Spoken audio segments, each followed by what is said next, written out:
नमस्कार दोस्तों, स्वागत है आपका हमारे चैनल BSITC में, जहां हम रोजमर्रा के इलेक्ट्रॉनिक उपकरणों की जानकारी आसान भाषा में समझते हैं। आज हम बात करने वाले हैं फ्रिज के थर्मोस्टेट के खराब होने के लक्षणों के बारे में, और यदि फ्रिज का थर्मोस्टेट खराब हो जाए तो किस प्रकार हम मल्टीमीटर की सहायता से थर्मोस्टेट को काफी हद तक चेक कर सकते हैं कि वो सही है या खराब। इसे हम इस वीडियो के माध्यम से आगे समझने वाले हैं। तो चलिए फ्रेंड्स, सबसे पहले समझते हैं इसके खराब होने के पक्के लक्षण कौन कौन से हैं। तो दोस्तों, अब बात करते हैं उन 6 प्रमुख लक्षणों की जिनसे आप समझ सकते हैं कि आपका थर्मोस्टेट खराब हो चुका है या नहीं। पहला लक्षण, फ्रिज ठंडा करना बंद कर दे। अगर फ्रिज चालू है लेकिन अंदर ठंडक बिल्कुल नहीं आ रही तो थर्मोस्टेट का स्विच ऑफ स्थिति में अटका हो सकता है। इसका मतलब है कि बिजली कंप्रेसर तक पहुंच ही नहीं रही।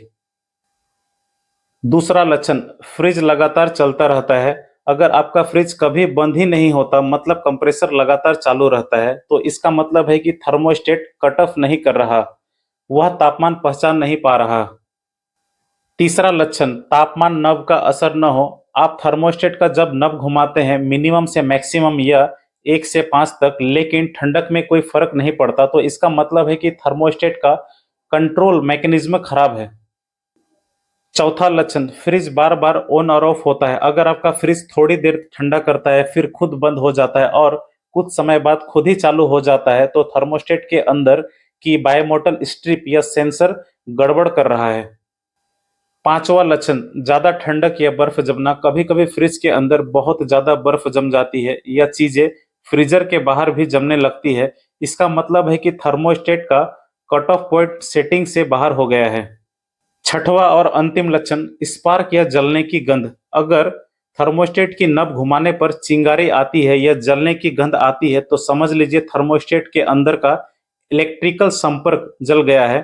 यह स्थिति खतरे वाली हो सकती है, इसलिए तुरंत बदलना चाहिए।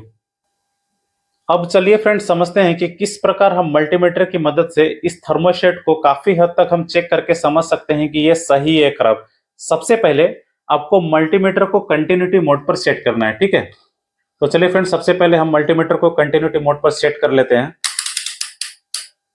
तो ये देखिए फ्रेंड्स, हमने मल्टीमीटर को कंटिन्यूटी मोड पर सेट कर लिया है। ये मल्टीमीटर का कंटिन्यूटी मोड है, ठीक है। अब फ्रेंड्स, हमें इस थर्मोस्टेट के नोब को ऑन कंडीशन में रखना है, ठीक है। तो चलिए इस थर्मोस्टेट के नोब को जो हम ऑन कंडीशन में रख लेते हैं। अब देखिए फ्रेंड्स, इस थर्मोस्टेट में आपको ये 2 जंक्शंस नजर आ रहे हैं जहां पर हम तारों के पिनों को जो है जोड़ करके रखते हैं, ठीक है। जब हम फ्रिज की वायरिंग करते हैं फ्रेंड्स, तो तारों के जो 2 पिने होते हैं फ्रेंड्स थर्मोस्टेट की, हम इस थर्मोस्टेट के इन दोनों जंक्शंस में उसे जोड़ते हैं। तो इन दोनों जंक्शंस में फ्रेंड्स हमें इस मल्टीमीटर के दोनों पिनों को रखना है, ठीक है। सबसे पहले हमें थर्मोस्टेट के नॉब को ऑन कंडीशन में रखना है। तो चलिए फ्रेंड्स, हम इस मल्टीमीटर के दोनों पिनों को थर्मोस्टेट के दोनों जंक्शंस में इस प्रकार लगा करके देखते हैं। तो देखिए फ्रेंड्स, अगर मल्टीमीटर के दोनों पिनों को थर्मोस्टेट के दोनों जंक्शंस में इस प्रकार से लगाने से यदि आपको मल्टीमीटर में कोई वैल्यू शो हो या बीप की आवाज आए तो समझ जाइए कि ये जो थर्मोस्टेट है ये काफी हद तक सही है, ठीक है फ्रेंड्स, लेकिन पूरी तरीके से नहीं। अब चलिए फ्रेंड्स, आप समझते हैं कि ये थर्मोस्टेट पूरी तरीके से क्यों सही नहीं है, ठीक है।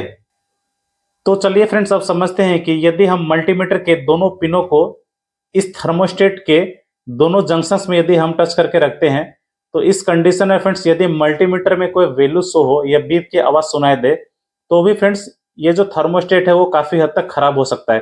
तो चलिए फ्रेंड्स, अब इस स्थिति को समझते हैं। थर्मोस्टेट के अंदर एक स्विच मैकेनिज्म होती है, ठीक है फ्रेंड्स।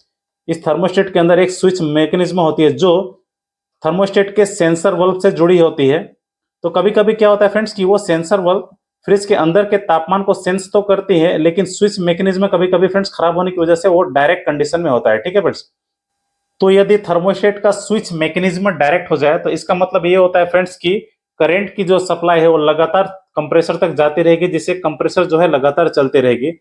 तो ऐसी स्थिति कभी कभी बन जाती है फ्रेंड्स कि थर्मोस्टेट को जब आप मल्टीमीटर की मदद से चेक करते हैं कि वो सही है खराब, तो मल्टीमीटर में तो आपको वैल्यू शो होगा और बीप की आवाज तो सुनाई देगी, लेकिन ऐसी स्थिति में फ्रेंड्स आपके पास एक ही उपाय रह जाती है कि आपको थोड़ा फ्रिज के कंप्रेसर पर ध्यान रखना होगा कि आपका फ्रिज का कंप्रेसर जो है वो ऑटोमेटिकली ऑफ हो रही है नहीं। यदि फ्रेंड्स आपका फ्रिज का कंप्रेसर ऑटोमेटिकली ऑफ नहीं हो रही है तो समझ जाए कि आपके फ्रिज के थर्मोस्टेट का स्विच मैकेनिज्म जो है वो डायरेक्ट हो चुका है, जिसके कारण करंट की जो सप्लाई वो लगातार कंप्रेसर तक जा रही है, जिससे कंप्रेसर लगातार चल रही है, वो ऑटोमेटिकली ऑफ नहीं हो पा रही। तो दोस्तों ये थे फ्रिज के थर्मोस्टेट के खराब होने के सबसे आम लक्षण। अगर आपके फ्रिज में इनमें से कोई लक्षण दिखे तो देरी न करें, नजदीकी टेक्नीशियन से चेक करवाएं। वीडियो अच्छा लगा हो तो लाइक, शेयर और सब्सक्राइब जरूर करें। मिलते हैं अगले वीडियो में, तब तक के लिए धन्यवाद।